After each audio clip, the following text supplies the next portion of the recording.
gentlemen, we have another great episode here on yours truly, Unapologetic, with your favorite host, Mel Johnson. I have Mr. Jamiel Robinson in the building. Please invite the king onto the show. I've been waiting on this interview for a while. Actually, to give a little story up on the history, I was into one of his seminars and web Zooms, or whatever you want to call them. There's so many names for him now. And the information that he was presenting was so helpful for me in my business, and I had to come talk to him and share that information with my crew, with the family. So please, congratulate you, brother, for doing what you're doing, and thank you for having me here. And I'm happy that you actually on the Unapologetic Podcast. No, for sure, man. I've been checking out a few of your previous episodes, man. So you're definitely doing your thing, man. Oh, I appreciate it. I'm trying to stay busy. Yeah, man, it seems like you are, man. You keep dropping all this tent, man. So man, I appreciate it. We thank you, man. I appreciate the support. But I really admire what you do as a sense of gathering information and able to network and present it to the people that really don't understand what they're doing. Like, for example, businesses, small black businesses, that are just starting out, don't know where to start, how to start. You're pretty much a mediator in that sort of format, right? Okay. I really don't describe, what I do. Right. Everyone has to have a title because you got to put something on Yeah, paper, right, but right. I really don't go by a title. So I just tell people, humbly, like, I just work. Really, man? This is just what I choose to do. So, the same way an athlete, that's what they do. They don't. An athlete doesn't have, an actual title. They just, whatever sport they choose is the one that they choose to excel in. So I just, like, if you're a football player, right, you don't have a business card saying, football player or whatever your position is. I'm a wide receiver, or I'm a quarterback, or I'm a D lineman. It's just, you pretty much just play your part, in overall scheme. So I don't really go by a title. I have a title, but right. So would you put yourself in as an entrepreneur? Yeah, I would say entrepreneur, okay. But even that, it's everyone's an entrepreneur these days. Right. So and it's nothing against that, but just right. it's different. Meek said it best, man. It's different levels. So everyone can be in business, things right. like that. Entrepreneur, that's become more broad. It used to be more defined, and now it's everything from whether you're hustling, whether it's a side hustle, whether it's a hobby. That's true. Like if you flip sneakers online, you call yourself an entrepreneur. So it's really, it became more broader of a term, from that standpoint. So, I just started to run businesses and help people. Wow, so. Wow, man, that's straightforward and blunt, yo. I love it. What made you start, doing this, and how can I say it, ladies? Help me out, ladies and gentlemen. What is it that you, call this, as far as helping? I know you don't have labels. Yeah, well, but the entity that I started is Grand Rapids Area Black Businesses. We call it G.R.A.B.B for short. So that's an economic development and business development entity. Started here in the city of Grand Rapids, but we work across the state, across different communities, Kalamazoo, do some work in Muskegon Heights, Battle Creek, Lansing, Detroit area. So, we build a broad and vast network. And so what we do is economic development and business development. So what we call G.R.A.B.B. G.R.A.B.B is an institution. It's not enough institutions in the black community, and so we don't want to be an organization, we want to be an institution. When you think of institutions, you think of longevity. You think of being here 100 years, 50 years, so on and so forth. When you think of an organization, organizations come and go based upon mission. Institutions are here forever, as long as you're able to, do proper succession planning. Right. G.R.A.B.B is an institution, and we created a platform that excels and propels black businesses forward towards creating wealth within our community. So that's what we do. Our overall goal is to help black folks create wealth. Right now, the average black person has around $5,000 in wealth. The average white person has $127,000 in wealth. It's a huge wealth gap. We all know that. Yes. So one of the ways in which is how do we begin to counterbalance that is by focusing on wealth creation and wealth creation through entrepreneurship. So that's what we do. Okay. So let's say if I'm like new to, you know, the business world, what it would be like the first step for you that if a new person would come to you like, can you help me? What would be something that you would start me off with? It just really depends, because the thing is, you know, a lot of entrepreneurial programs that are out there aren't run by people who are actually in business or been in business. So it's a lot of people who are just been taught how to teach entrepreneurship, but they don't have any real experience being in business.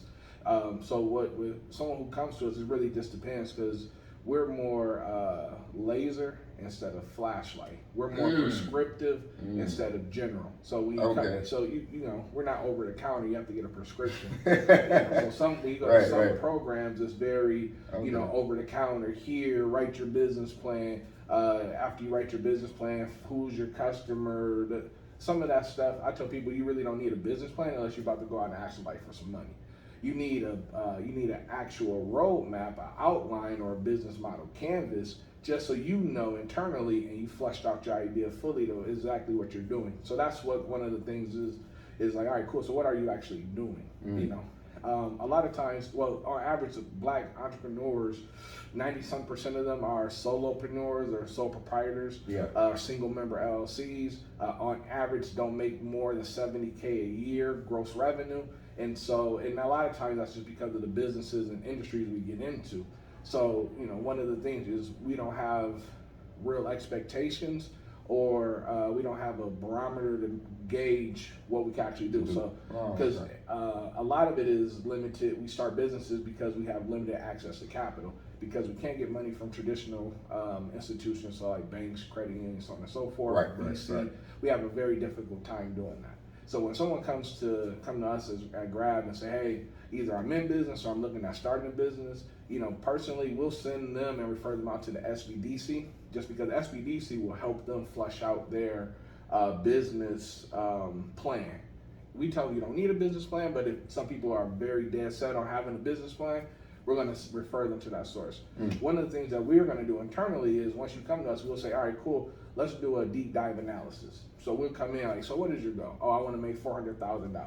All right, let's say if they sell cookies. All right, you want to make $400,000 selling cookies. All right, cool. You can make $400,000 selling cookies, but how are you planning on selling that? So that goes into, are you actually baking them in your house and selling them hand to hand? Right. That's going to be a more difficult role to get to $400K. So we look at more of reality. Well, no, not even that. How you're structured, because if you want to bake cookies, it's a way for you to get to $400K, but it's not going to be you doing it hand to hand. You got to go volume.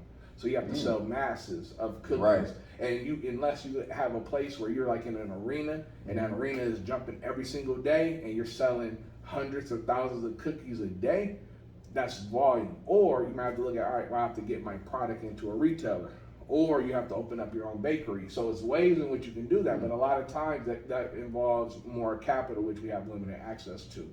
So we help connect the dots. So you really, like you said before, you're a laser. You're not like a flashlight. I get it. Because a lot of people, when you go to these programs, they more or less of it is like make you feel good.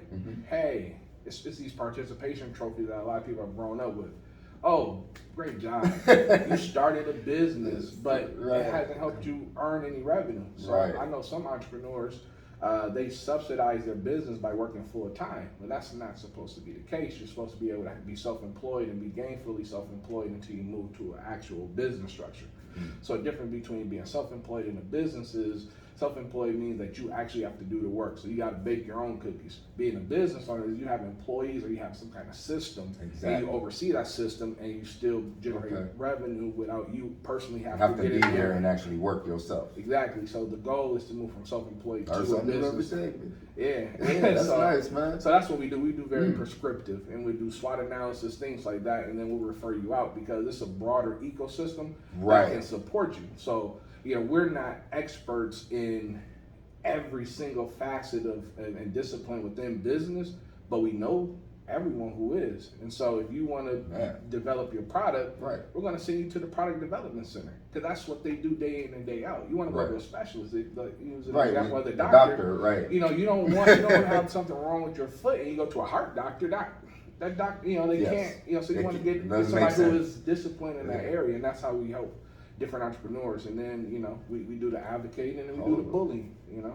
Wow. So do you guys, and this is like a question that I feel like a lot of people ask.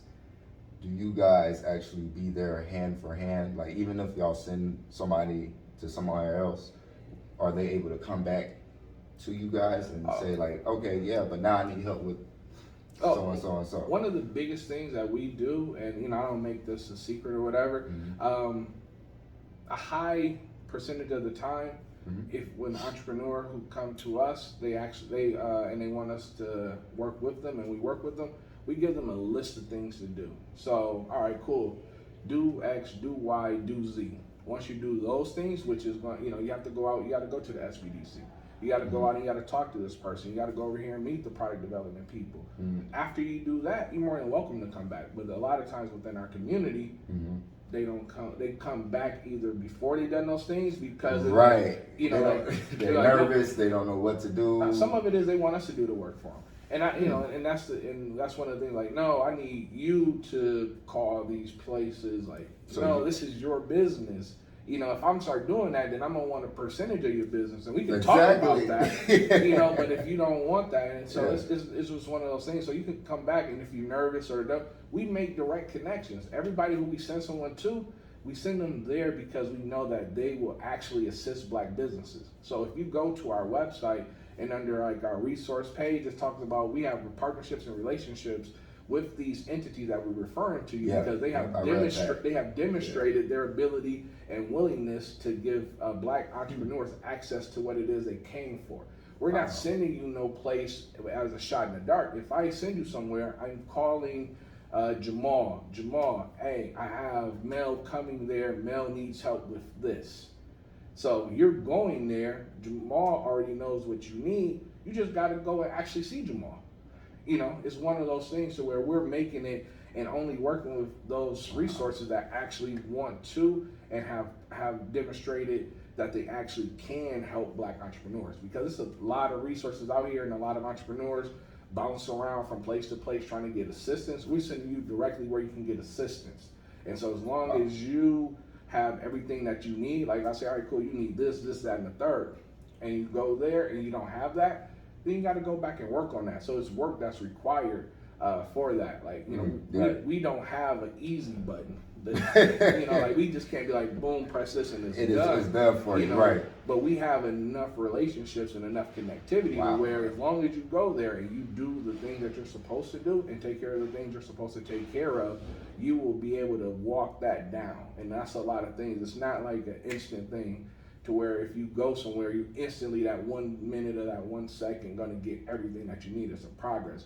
Business isn't easy, and I tell a lot of people who want to go into business, if you're not disciplined and you're not dedicated to it, you almost would be better off going to get a part-time job at Costco. Because I think they pay like $17 an hour or something like that. I mean, McDonald's at 15, so yeah. So it's crazy. And that's not to be disparaging, but it's also at the same time, this shit isn't, you know, I don't know if I can cuss, but this shit isn't easy. You know, like entrepreneurship is hard. You got to talk it. Yeah, so it's hard. It's hard work. You know, it's those things. I say entrepreneurship and being in business, it's a constant struggle between being on top of the mountain. So that's when you like accomplish a goal and you feel like you're the greatest, you're Ali, you're the greatest. Right. And the other time you feel as if you're under the mountain. And so it's a constant battle between whether you're on top of it or under it. So you try and fight to constantly move up. And a lot of people can't withstand that much pressure of up and down, because life is already up and down. So to add on to, like you said before, to add on to that much pressure and responsibility, it's like, oh man, forget this. And it's really true. They said if it was easy, everybody would do it. Man. So that's just the thing. So you see people try to do it, and there's nothing wrong with that. We need more entrepreneurs from the Black community to be successful, but we can't have just us going in at a certain level. An example earlier is the cookie. That's cool if you want to bake cookies hand in hand, but wouldn't you rather be able to piece together, you know, maybe 40 grand, leverage that 40 grand with the SBA, get an SBA loan to where now you get access to 400 grand, and now you could potentially buy a small manufacturer. Right, man. So eventually you want to be able to move up the supply chain. You don't want to just be at the retail. Right. You want to be at the wholesale, because wholesale is going to make a little bit more money. You want to be in distribution. You want to continue to move up that supply chain. But us in our community, we keep starting businesses because we have an issue of accessing capital. And so we go into the lowest hanging fruit because it's easy. Everybody has eggs in their fridge. Everybody has flour in their cupboards. Everybody has sugar. So you can easily hustle and make cookies. But as long as we continue to do that and we don't do it in a formalized way, we'll never be Nabisco. Whew. I like that. I like that. So that was smooth. We have to go from dime store, penny store, to being able to have a competitor of like Whole Foods or Meijer. We have to move. Chips Ahoy, whatever. We have to be able to, see ourselves owning a 100,000 square foot facility, whether it's a factory or a storage, whatever the case it may be. We always are stuck at that very low cost, no cost business because of our lack of access to capital. So we always are starting where I can get started with a few $100s as opposed to it's going to require me to, raise $1 million. And I wish we all had $1 million right now, exhale me now.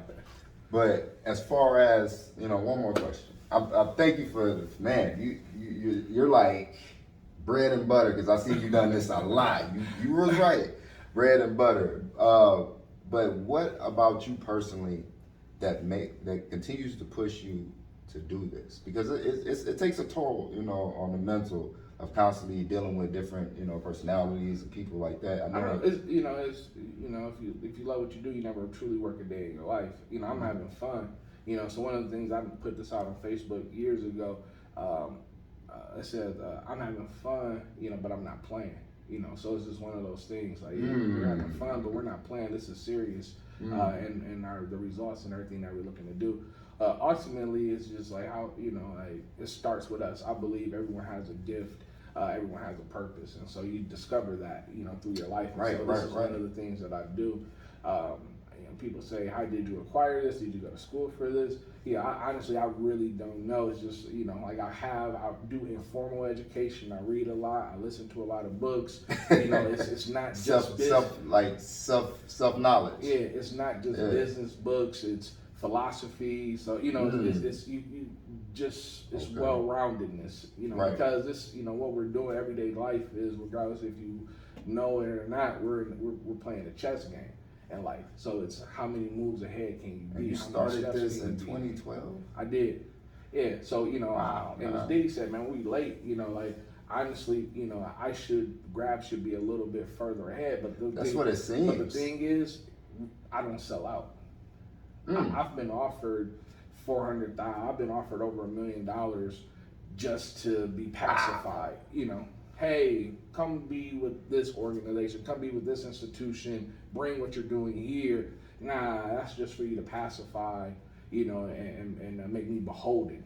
Right, so I'm not exactly. I'm not beholden to right. anybody. Because G.R.A.B.B is a beautiful organization that you came up with. And I love it. So it's like, I'm not for to sell myself for short. That's how I see it. It's that. And I tell people all the time, like, if I ever was to sell out our community, which I would never do, nobody would ever see me, because guess what? That price tag is pretty substantial. I'm gonna need to not be able to run into my aunts, my little cousins, and all these other people, because they're gonna know, like, I'm gonna be getting eggs or whatever thrown at me if they know that I've sold out our people in our community, and so that's something I would never do. So there is no price tag.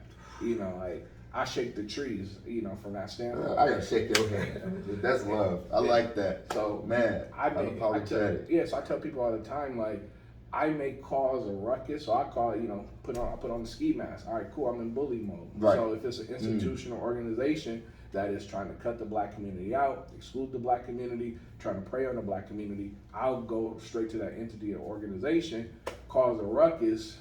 I talk to them. It's whatever. It's, honestly, like it's it's business. It's been documented in the news and articles or whatever. Just kind of saying like, oh, G.R.A.B.B is against this entity. G.R.A.B.B is against them. G.R.A.B.B did this just because These are entities that are trying to either prey on our community, full sale gentrify our community, all these kind of things that isn't conducive to us being able to build wealth within our community. So, like I say, what you own, you control. We have very little ownership in our community, so it means that we don't have control. True. We can't dictate what occurs in our community because we don't own the majority of our communities.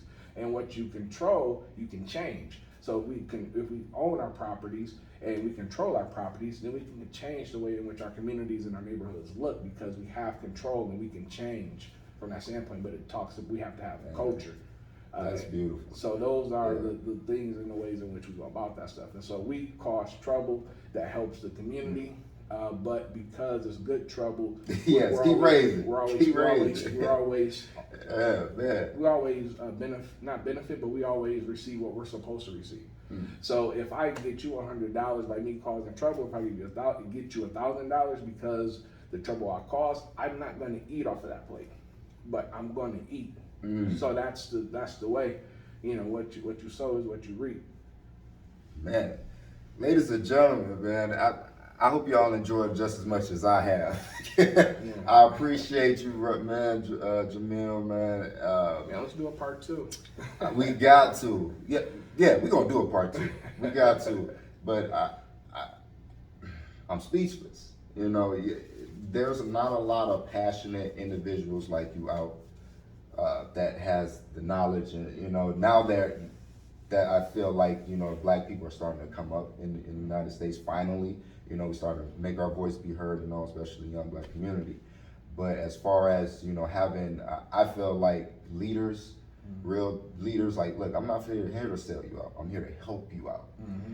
That is what highlights the drive and how much we have advanced ourselves in the Black community per se, from 20 years ago.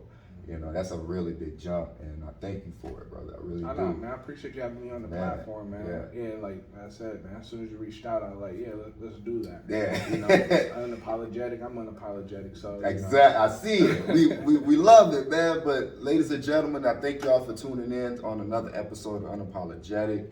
It's your favorite host, Mel Johnson, aka Melly Mel, and of yours truly, our special guest, Jamiel Robinson, the king himself of G.R.A.B.B, founder of G.R.A.B.B. Started in 2012, but man, it's going to be huge. It's going to last forever. His legacy is going to live forever. That's what we want. But y'all already know, links will be at the bottom, and please don't forget to like, share, and subscribe. And a part 2 is coming. I'm coming back. Best believe. And I appreciate it, brother. Let's talk about some of the businesses I'm running next time. Yeah, of course. Check it out, man. See y'all later.